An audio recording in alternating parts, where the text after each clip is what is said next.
Hallo zusammen. Wie jeden Samstag erwarten uns auch am 19.07. neue Dinge. Diesmal ist Age of Sigmar dran. Lasst uns einfach mal gemeinsam in den Community-Artikel schauen. Ihr seht es auch schon, die Reiche der Sterblichen stecken voller Gold und Gedärme. Lecker. Gucken, Gold und Gedärme. Gold and Gore. Okay. Also, Gold und Gedärme. Los geht's mit Gold, nein. Los geht's mit dem neuen Kriegsbuch für Blades of Khorne. Wieder in beiden Varianten verfügbar. Haben wir jetzt auch nicht viele zu verlieren. Das Cover ist schon ziemlich cool. Dann hier neue Combat Patrol. Speerspitze. Würde man sagen, ziemlich hundelastig. Auf jeden Fall hier auch mit Karanak dabei und 10 Bluthunden. Krass, Karanak allein kostet alleine schon 35 Euro. Also 5 Bluthunde. So 45, 50 Euro. Das heißt, allein mit den Bluthunden sind wir schon bei 100. Karanak dazu 130, 135. Also auf jeden Fall auch wieder hier ein guter Deal natürlich. Speerspitze 115 Euro meines Sinns. Offizieller Games Workshop Preis. Bei dem Online-Händler eures Vertrauens natürlich nochmal 10, 15, 20% günstiger. Und dann sind da auf jeden Fall noch weitere Modelle dabei, aber es ist natürlich eine sehr, ja, wie eingangs gesagt, hundelastige Combat Patrol, Speerspitze, Spearhead. Okay, einzelnes Modell, Todbringer. Ja, imposante Pose. Auch mal selten, dass wirklich ein Modell einfach nur dasteht. Man kann es förmlich spüren, der steht da, der guckt dir in die Augen und du weißt, okay, es sollte woanders lang gehen. Ja, cooles Modell. Ja, selbst wenn man jetzt nichts von der Armee sammelt, das als einzelnes Modell einfach mal, um ein bisschen Spaß zu haben. Ja, kann ich mir gut vorstellen. Dann haben wir hier Karanaks Krallen. Okay, das sind die es auch hier sind die gleichen. Ja. Okay, also diese neuen Modelle, die es in der Spearhead gibt, gibt es dann auch einzeln. Okay. Ja. Okay. Und dann hier, ja, aber das ist ja jetzt nichts Neues. Das sind ja genau die Modelle, die ich aus der Age of Sigmar Starterbox erste Edition habe. Die sind doch jetzt nicht neu, die waren doch die ganze Zeit verfügbar. Okay, Blutklinge Kriegerschar.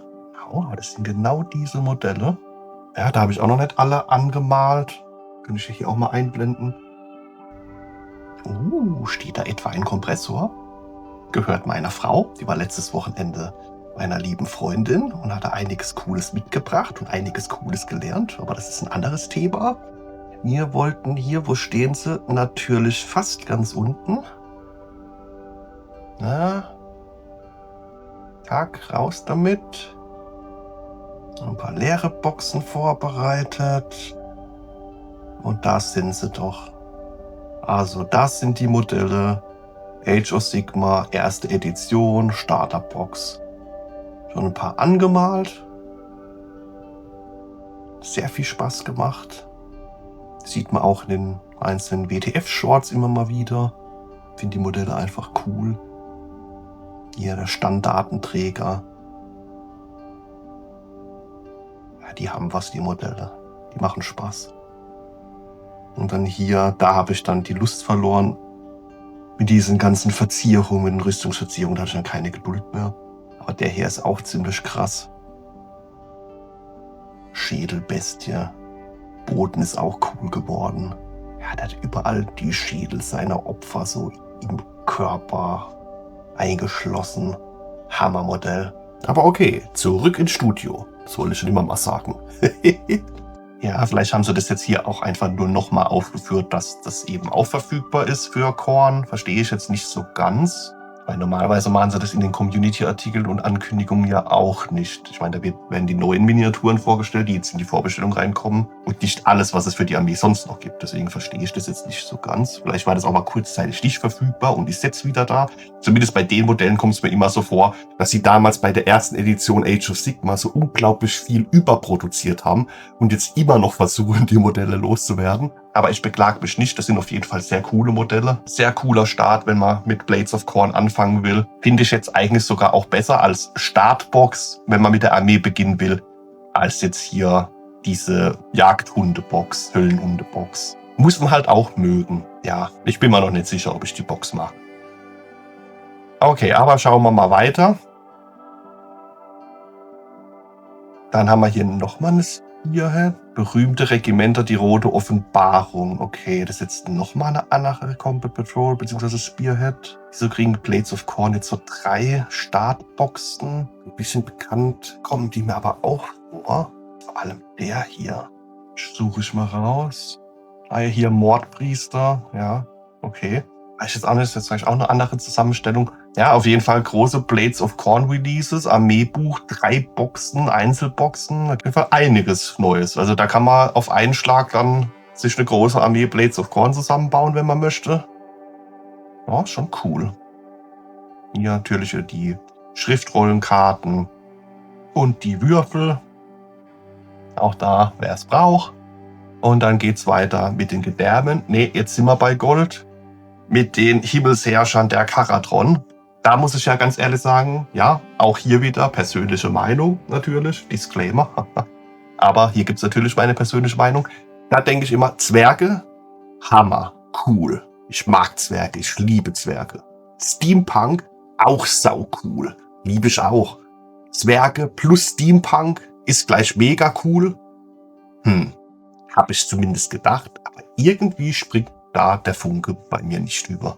Ich habe hier auch noch 5, was sind das? Donnerschützen stehen. So mit verschiedenen Waffen. Waren im Stormbringer Hachette-Abo dabei. Ja, also kleine Zwerge in Steampunk-Rüstung. Teilweise der Bart so in den Helm integriert, also metallischer Bart. Ja, an sich schon eine coole Idee, coole Modelle. Es ist was. Die Karatron Overlords haben auf jeden Fall mal etwas Neues mit Zwergen gemacht. So diese Kombination. Finde ich schon cool von der Grundidee her. Aber wie gesagt, auch das Farbschema, das offizielle Farbschema, vielleicht ist es auch das, aber dass ich für mich selber noch kein Farbschema gefunden habe, in dem mir die gefallen würden. Ja, ich weiß auch nicht, wie dieses Spiel, wie gesagt, ich habe ein paar Modelle vom Stormbringer-Abo, keine Ahnung. Wenn ihr Fans der Karatron Overlord seid, wenn es genau euer Ding ist, lasst es mich wissen, schreibt es in die Kommentare. Auch wenn ihr vielleicht ein cooles Farbschema habt. Vielleicht habt ihr selber Karatron Overlords und habt die ganz anders angemalt. Gern in die Kommentare ab damit. Weil so dieses, ja, ihr seht hier, das ist die neue Speerspitzenbox. Dieses Bronze, Gold, Lila. Ich weiß nicht. Das kommt nicht bei mir an. Ja, da sind sogar so Donnerschützen dabei, 5 Stück, so ein Admiral, 3 andere mit so den komischen Jump Packs, diese komischen Heißluftballons, die sie da auf dem Rücken haben. Das gefällt mir überhaupt nicht, sorry. Ich finde das voll komisch. Kann mich dann nicht mit anfreunden. Ja, auch ein neues Luftschiff. Es ist auf jeden Fall was Neues vom Style her. Weil die gibt es ja jetzt schon länger. Das ist jetzt halt einfach nur die neue Speerspitzenbox. Ich glaube, in der vorherigen Speerspitzenbox war auch so ein großes Schiff dabei. Das müsste auch das sein, was in dem Stormbringer-Abo drin ist. Ja. Dann haben wir hier nochmal einen Null-Chemiker. Okay. Ja, sieht aus, als ob er so einen Taucheranzug anhat. Da bekomme ich direkt Bioshock-Vibes. Big Daddy. Geiles Spiel. Oder geile Spiele. Ja, nee, auch da muss ich ganz ehrlich sagen, ist jetzt nicht so ein Modell, wo ich sage, boah ja, das muss ich unbedingt vorbestellen, da habe ich Bock drauf, das anzumalen. Nee, irgendwie leider nein. Okay, Von Grimm Harpunenmannschaft. Die gefallen mir schon besser. Warum gefallen die mir besser? Okay, die sind auf jeden Fall nicht komplett in so Rüstung eingekleidet. Also ein bisschen hier Bizeps spielen, hier mit ein paar Tätowierungen. Hier krass langer Bart, ja nice. Ja, haben keine Helme auf. Nasenring, ist das eine Frau? Okay, scheinbar weiblicher Zwerg. Okay, Dartmann-Helm, aber dann nicht. So Harpunen, Dreizack.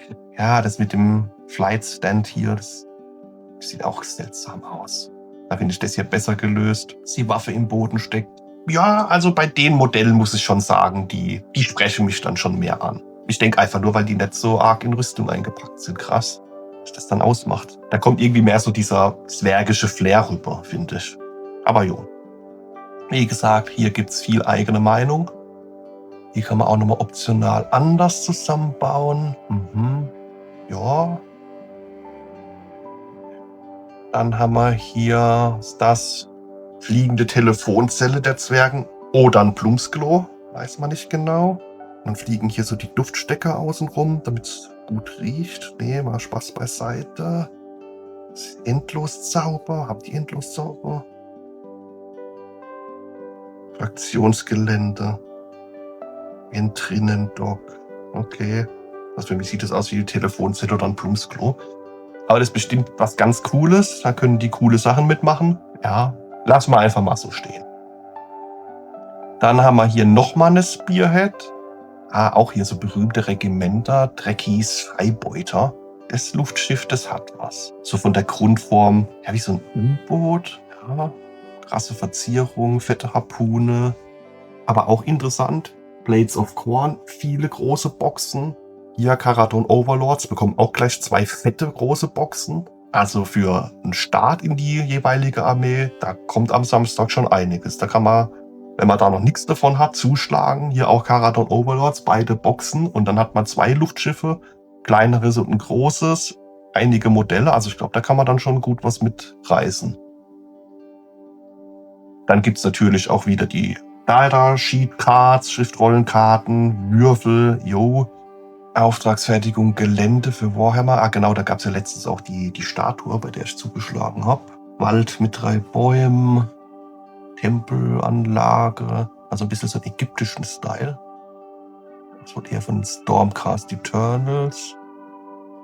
Hier nochmal, genau, das sind keine Sphinx, das sind die Greifen. Ja, und da ist das wahrscheinlich Sigmar direkt. Okay, nett. Nur da die gleiche Tempelanlage oder ist das modular? Okay, vielleicht kann man das auch irgendwie modular zusammenbauen. Die Einzelteile. Das gefällt mir. Das sieht doch ganz nett aus. Okay, auf jeden Fall wieder Geländeteile zum Vorbestellen. Dann hier Warhammer Underworlds. Was sind denn das für Bleiche-Gesellen? Also die sind wirklich crazy. Die gucken einen an und da weiß man genau, okay, die wollen Spaß mit ihren Waffen haben. Aber dafür sind sie eigentlich zu clean. Kein Dreck, kein Blut. Warhammer Underworlds habe ich selbst jetzt noch nicht gespielt. Da gibt es aber immer so ein paar coole Boxen, finde ich. Ein paar neue Modelle, die man dann auch in andere Age of Sigmar Armeen integrieren kann. So als Ergänzung ein bisschen Varianz reinbringen. Auch hier gilt, wenn ihr mehr Infos habt zu Warhammer Underworlds, da einfach mal auch Kommentare hinterlassen. Habe ich jetzt, wie gesagt, selbst noch nicht gespielt. Ja, da gibt es halt hier noch ein Rivals-Deck. Was auch immer, kann ich jetzt auch nichts dazu sagen. Neue Black Library, Veröffentlichungen, Age of Sigmar, Queen of the Rose Throne. Dann haben wir hier Klassiker, jetzt als Hörbuch verfügbar.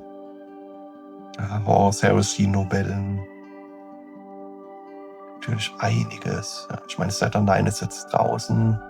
Der Fall Cardias, jetzt auch auf Französisch verfügbar. Okay, das gab es vorher noch nicht auf Französisch. Die Space Sharks. Deutsch und Französisch, jetzt in der Übersetzung verfügbar. Fetter Sammelband, Horus Heresy.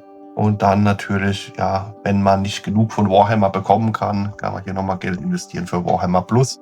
Aber ja, ist bestimmt guter Content. Guten Content zu Warhammer gibt es aber auch kostenlos auf YouTube. Also, das ist alles, was uns erwartet ab Samstag, den 19.07. Alles, was in die Vorbestellung reinkommt. Lasst mich wissen, was haltet ihr davon? Viel Age of Sigmar Zeug, vor allem diesmal 3 große Boxen Blades of Khorne, 2 große Boxen für die Kharadron Overlords, massig Zeug, neues Gelände in der Auftragsfertigung, da kommt einiges. Also, was ist eure Meinung dazu? Lasst es mich wissen, schreibt es in die Kommentare. Um den Kanal und mich zu unterstützen, abonniert den Kanal, dann verpasst ihr auch nichts, lasst ein Like da und bis zum nächsten Mal.